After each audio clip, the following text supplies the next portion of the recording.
What's more important than anything else is freedom of speech for everybody. For everybody. Within reason. I am your host, Jason Julius, and today we are doing an Off the Rails.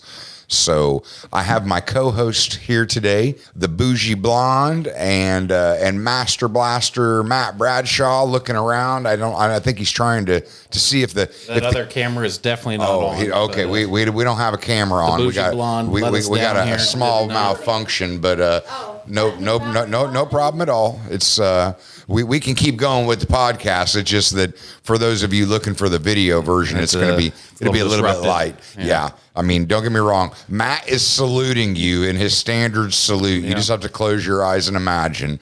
There we go. He did it just for even though the camera didn't pick it up, but I mean, maybe it did. Okay. And the galactic demigoddess, Trish. Did I get it right? You did. Okay. I'll continue to screw it up over time. That's fine. Okay. Oh, spam risk. And my bad. Should have had my phone shut off. Wow. Okay. So we're going to jump right in, and I say jump right in because I know Matt has his headline ready to go. So, Mr. Bradshaw, what is your headline to be discussed today? Well, that was news to me, but I appreciate the quick throw over there. I'm quick on my feet. So, from WTHR, happened just as actually we were driving up here, Indianapolis Airport, and airplanes no longer have to wear a mask. Yay! There we go. Well, the thing is I saw another headline where a federal judge shot down the mask mandate out of Florida, saying, I don't know about constitutionality, but it was something happened with the CDC was overstepping their bounds, or it didn't line up with their guidelines or something. Yeah, and this is somehow tied into it. Didn't have enough time to read the whole article, so that's what I got. No, but the premise of it. So the question is I mean, like, are the airlines going to follow suit and stop scaring people to actually thinking that they need to wear a mask that doesn't work? Have. Okay. And that was the airport. And I mean, I do have to say that because when I say the masks don't work, like the masks don't work, but I like when I would fly, because they were like, oh, you don't need a mask, you just need a face covering. So I would walk into an airport and I had my most comfortable, because I didn't want to wear the shit to begin with, but my most comfortable face covering, and the airline would be like, no, that does not work. And then they would pass out a mask that was a semblance of, it wasn't the N95 mask, but at least it was more of a standardized mask. Well, the N95 itself. mask is an actual mask. No, and that one does help. Okay, there we go. No, and I mean, and again, it's not. No, the point is, like, masks by and large do work in the medical field when you've got doctors that are highly trained, that they know how to properly wear them, and they're in a sterile area, and the purpose is to keep it a sterile area where there is legitimacy there, and it's worn correctly, and it's properly strapped to your face, and all of the things that you can do in a medical hospital environment that you just cannot do with the mass world telling everybody to wear a mask like somehow it helps. So I'm sitting there going, well, when you make people wear a mask, which does, in fact, and I know there's other statistics out there, that it does limit your oxygen flow, and you're touching the mask and bacteria is growing on it. And then all of a sudden you wonder why people get sick. And I'm like, okay, well, because you're strapping a piece of cloth to your freaking face that you've had stuck in your glove compartment or in your pocket for 2 weeks, then you continue to wear that now. There we go. So, I mean, I can't wear that mask that's in my glove compartment? No. I mean, so my point being, it's been with me for 2 years now. There we go. Just in case, because if you run across the mask Nazis, I got to run back out there and go get it. Exactly. You got to, and that was the ridiculousness of it. It was almost like that movie where you walk around without a mask and they're like, oh, yeah, I mean, I'm like, somebody's just falling with Lysol. Well, it was kind of silly to have the mask on the planes in the first place, because you can have a drink or drinking something with your mask off next to somebody else that had it on. It didn't make sense. As long as you were drinking or eating, you could have it off. Well, my friend said he has mastered how to eat a bag of peanuts over an entire flight. Exactly. No, I get it. I would be drunk on the plane. I mean, and all I can say is that when I flew back from Miami on first class, they gave me plenty. Notice of, he threw in first class. Oh, no, yeah. well, but I'm making a point because, like, I mean, I've seen some of them flight attendants, like, they're real asses. But not in first class. I mean, they're much more nicer and they're civil, and I always had a mixed drink, and I had plenty of stuff that was offered, and They won't know nobody. anything about that. That was a true revelation we found out. That people are treated better in first class. Yes. There we go. It is a thing. But at the end of it all, for whatever this new normal is, because we're still not back to normal. I mean, now that I am in multiple industries, I'm seeing all of the different ways the supply chain is legitimately screwed. Any which way you want to cut it. This is a happening caused by government. Whether you want to call it intended or unintended, supply chain didn't just break. It broke due to government action in general. And I'm happy to see that because the masks never actually did anything. It was a psychological reaction to say we have pushed them to spread so much fear that now they're paranoid. So let's make everybody wear masks so that we can visually see that the government is now enforcing something to combat the fear they created in the first place when they were in cahoots with the MSM. The perfect example of that is the TSA. Okay. Yep. 99.9% failure rate. You can sneak shit through them all day long. No joke? Oh, yeah. Okay, well, my knife didn't sneak through, and they freaked out about my knife. You got lucky. A guy, he wrote a whole report on how he was going to sneak all these items through, and he turned it into them, and then he did it. And I think he might still be in jail. He was like, here's the flaws in your system. I did it, and I'm going to do it again. I'm going to record it and show you. And you would think it would be like a hacker that gets in trouble where they would like, hey, dude, we're going to hire you. Yeah. No, they didn't. Know. Okay. Like the TSA is really not stopping anything. Yep. Okay. That was a pretty good headline. Miss Trish, the demi-galactic goddess, what do you have for us today? So I found an article. It's called it says here, the U.S. is to eliminate the conscious rule for healthcare workers. The Biden administration is planning to rescind the rules devised under Trump that healthcare providers can avoid performing abortions or other medical services on religious or moral grounds. So now they can't just refuse service because they feel like they don't want to because of religion. So you're saying, but wait a minute. So you're saying that Trump put in a practice that just because you have medical abilities, that you can refuse medical services if it morally violates your own personal beliefs. Yes. And Biden said, fuck all that shit. And I disagree. But why? Why? Because you're in the medical field. Your job is to help other people. So no, but my point is, I'm sorry, that because the thing is I get into and I'm going to be honest, like I said, we've talked about this before. I knocked my girlfriend up. And I was like, hey, it looks like we're getting married and we're having babies. The thought of abortion didn't occur to me. When I got Marsha pregnant, I was like, we're having babies. But that's a to each your own thing. My point being, we have single issue voters based on this issue. You're taking it directly towards abortion. Right, though. but it could be. Well, no, but I'm picking out abortion because it is a hardline thing that I'm like, it is a major moral issue. And if you tell somebody you have the ability to assist medically and we're going to make you assist on an abortion and it goes against every moral religious belief in you that you can be forced. I'm sorry, I disagree with that. I don't like. I mean, they're not doing abortions in the ER. Okay, so what is this only in the ER? No, this was overall. This was. But see, here we are again with so many other things where the government shit up because they're trying to cast that broad net. And I'm like, no, that's where I said in the ER, I get that. If you have medical ability and you have somebody that their life is on the line in the ER, well, come on. I mean, why are you going to bring, I'm going to let them die because of my morals? No, that doesn't make sense. But I'm sitting here going legitimately, are you going to tell somebody you have the ability to assist medically? You're not allowed to say, no, I won't perform abortions because it's against my moral code or it's against my religious beliefs? Sure why you keep directing exactly back to I go back. Now, I don't even want to, you bring it, but when you really want to drive a point home, you pick the most sensitive, stickiest thing that you can go after, and you don't come off of it until you drive your point home. And I'm just saying this is a legitimate point to talk about.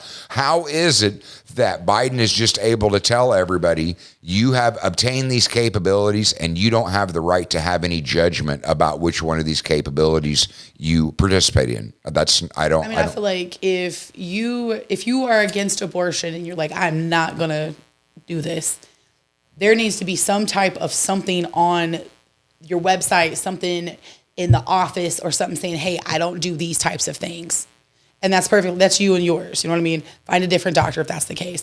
But if you work in an emergency room and something happens and you're there on call, then yes, it should be your responsibility. Because the thing is I'm sitting there going, if somebody has medical capability in an emergency room, name something that they're trying to say, no, I'm not willing to help with this, because I'm trying to understand, in a life and death situation, where is somebody going to go, you know what?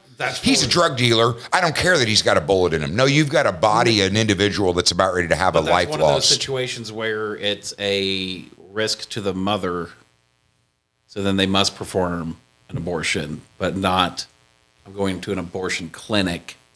It's not a planned abortion, I guess it would be. Okay, but then we get into the deeper side of it. Are we making this decision for the mother herself? Because that is a woman, her body, her choice. How are we coming to that conclusion? Aren't the greatest moral people. Okay, well, I'll buy that. They can coerce their patients, especially when they're also allowed to prescribe them very nice narcotics. Mm-hmm.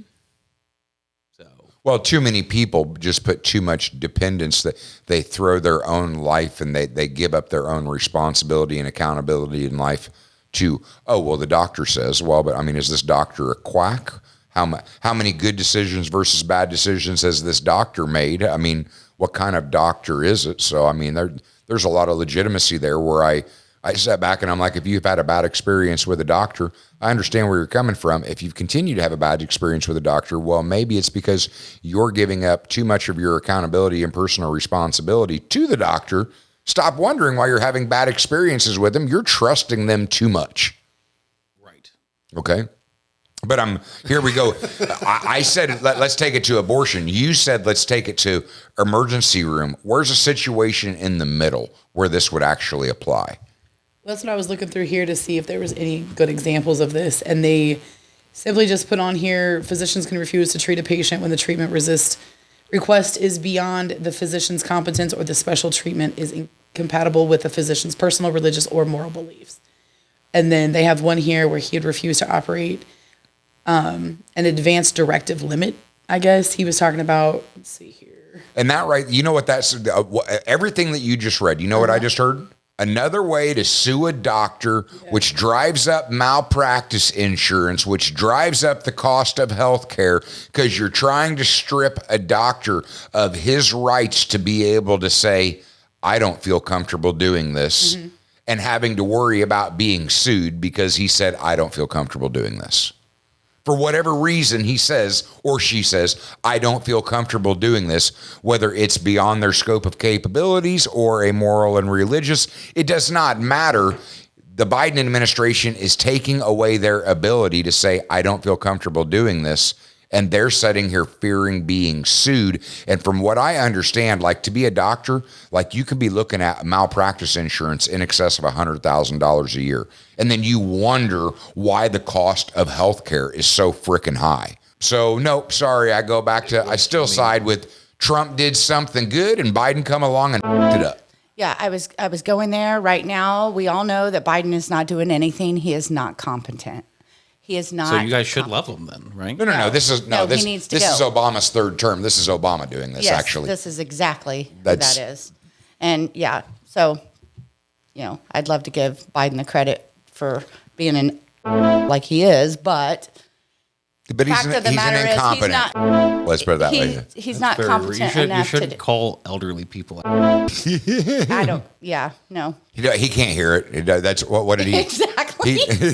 Like she just gave him a compliment as far as he's concerned if he heard it, and that's. Oh, I'm sure. Because that was my whole thing of when I was like, "What is this? Let's go, Brandon," and I'm like, I almost wore my sweatshirt. Yeah. I'm like when I realized what it was that was said, and that's how his decrepit ass heard it. I'm like, oh, okay, now I understand. You could say anything to him. It won't matter. He'll think you're praising him. That's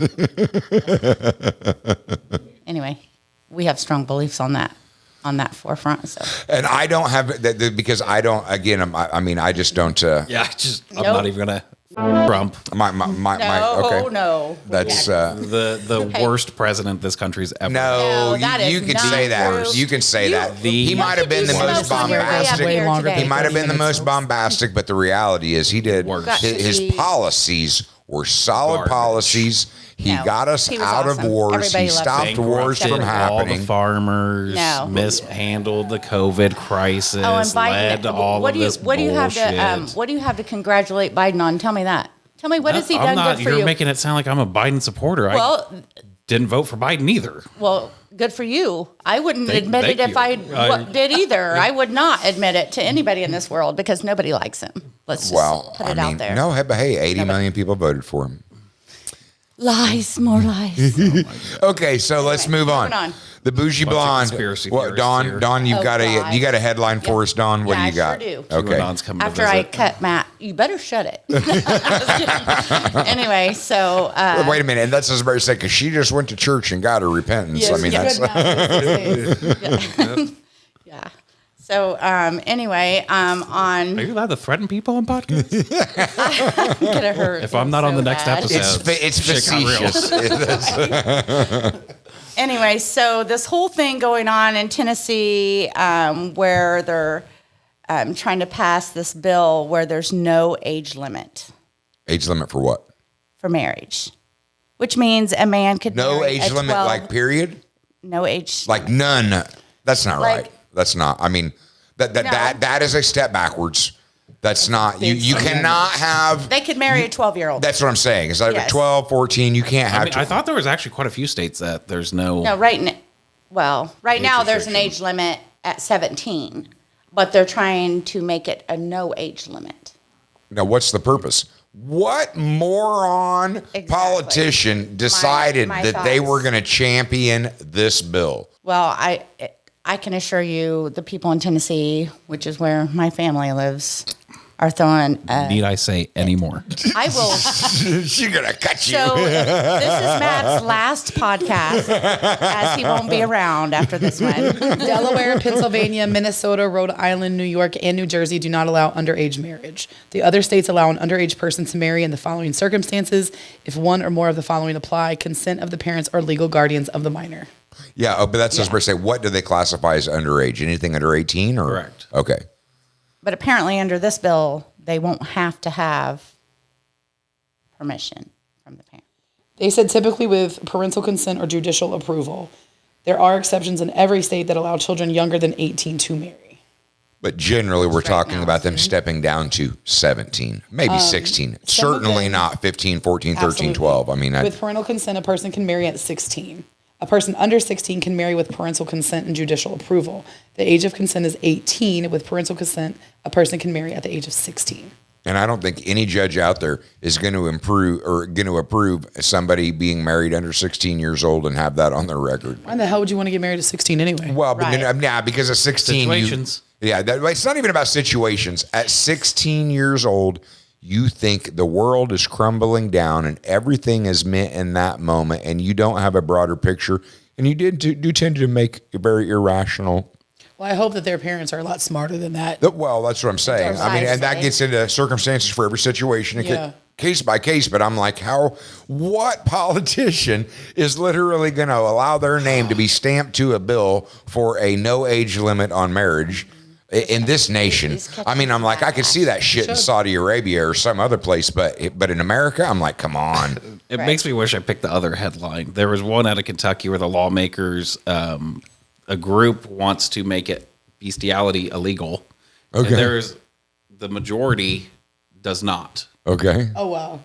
So there's a conversation to be had There's my a God. conversation. on why, but it's Kentucky, so I'm not going down the rabbit hole. I'm not doing it. we don't need to. No, we don't. They We don't. They don't. already That's know. Anybody's watching, it's like, man, it's Kentucky. Oh my That's why it's like, God. well, it's Tennessee. oh wow. Hey, Look, I'm not from there. My family lives there. It- They're it- not from there. It's okay. They live there. Embrace it. My family's from Kentucky. I mean, My dad's from there. I'm not happy about it. It's just what happened. Yes. And somehow we escaped that. Somehow. But yeah. But marrying people young, didn't Elvis marry his wife and she was like 14? Yeah, she was super young. Yeah. That's, So it's like, and nobody did. Back then, though, that's kind of what you did. Like, my neighbors have been Back together. then it was all right. Yeah, for whatever It- reason. It Like, wasn't, but My neighbors No. have been together for years. They got together when they were 14, and they're like 60. And they got married. Their parents were like, "You want to get married? Hell yeah, here you go." And that's what they did. And they got a house and they got some kids. I mean, they do really well for they themselves. got some Wow. kids. They had some kids. What the hell they got? I don't know. They always have random kids over there. Who knows, like, where all these kids come well, from? I mean, But if they're the same age, I mean, that's a different story than like a grown man I mean, marrying a 12-year-old 30-year-old girl. man came up asking my 12-year-old, "Do you want to get married?" Exactly. We'd have a whole nother conversation because I'd be in prison. That's just. I don't even know if it'd be a conversation. It would not. I would shoot the shit out of him. Yeah, exactly. Okay.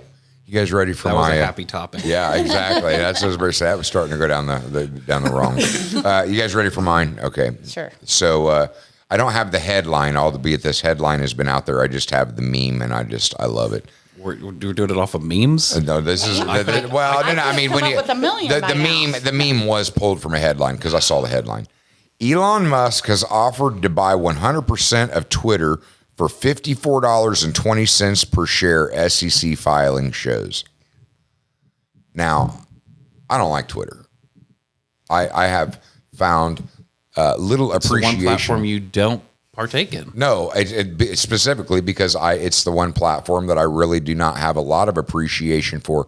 I see the potential value in it, but one, it is the platform where people are able to hide behind a mask and talk the biggest shit. And two, they were on the forefronts of the hypocrisy of focused censorship. And I'm like, if Elon Musk were to buy We're Twitter, right back to Donald Trump. well, I mean, you want to take it straight to Trump, that's fine. But it was not. They have went out of their way to censor conservatives. Only the ones passing along the complete bullshit information. Are you kidding me? What I mean, the bullshit information that they haven't censored is absolutely garbage, both from the left and from dictators all across the world. You have literally got leaders from other countries talking all kinds of mad shit, never censored them, never took them offline. All kinds of the left. Because it's not the president of the United States. Again, I said the conservative movement in general, because it wasn't just the president. Many other conservative voices were taken offline on Twitter, and it was Alex a very Jones. One-sided censorship. Steve Bannon. Again, one-sided censorship. Yeah, so that's not. So if there's nothing to hide, why do you think they're censoring them? You don't think Because that they're- that's because they're telling the truth? What's more important, and the thing is I mean, because come on. No. because I'm Serious. because I'm specifically doing another podcast on this. What's more important than anything else is freedom of speech for everybody. This is For kind of everybody. Within reason. No, Yeah. not Yeah. within reason. Not You're- within you- reason. you It don't ain't have- no you don't different than have the complete Second freedom of- Amendment. you don't have It's free all or speech nothing. every And if you situation. if you let it get all the way focused down like that, it's a slippery slope to tearing away the foundational seeds of this country. The First and Second Amendment they're the First and the Second Amendment for a reason. They are very sacred to this country, and anything you do to tamper with either one with any amendments. But the point is the First and Second Amendment are like very sacred to this country, and freedom of speech should be protected above all else. And people are going to be offended by what comes out of people's mouth. Fine, don't listen. So when you have a platform and a lot of social media by and large that have went out of their way to censor one side And when it comes to Twitter, it has been very easy for people to hide behind a mask and just talk mad shit, like to the point that I'm like, man, if you were in front of me, I would punch you in the face. And so I have just chosen to not participate in that platform. And if Elon Musk actually succeeded in buying it, then I'm going to bet that there would be some changes to the board. There would be some changes to the community guidelines, some changes to the platform that I might actually find more sensibly fair. And I would actually look to participate in that platform. I agree with that. I would too. I don't participate, and I'm not going to participate in it. So, no, honestly, the other thing, I mean, Twitter is a really shit talking platform, and it's just that one side, because that's how the company was ran, was able to say, well, we want to continue to talk shit, but we don't want you to be able to rebut us, so we're going to close you down. And and I really had a major issue with that. That's not what happened. But that is very much what happened. That's how you feel. It was hypocrisy at the worst. No, I could feel it and logistically see it with my own eyes, because you named off 3 names, and I'm sitting there going, there was many, many, many conservative voices that were shut down, deleted, silenced on that platform. But nobody on the left. And I mean, everybody. I'm sure there were people on the left that were. Tim, you know what? You would have thought that to the level of the president of the United States. You're correct. Nobody got that. And again, I don't know of anything the president of the United States said across Twitter that warranted him being actually taken off Twitter. So I think that's just inciting a riot. But oh my God, that is you're so full of shit. Yeah, that is such a crock of smack. I cannot believe that. Okay, that does it for our off the rails episode. That was my final episode. It was nice. What's that? Everybody bye. Share the show, guys. Definitely rate the show. Give us a comment. You had to find at least one of those topics like slightly interesting or intriguing, and if you felt any way about it, I definitely want to hear about it. So rate the show, leave us a review, definitely share the show. All right, until next time, you guys have a good night.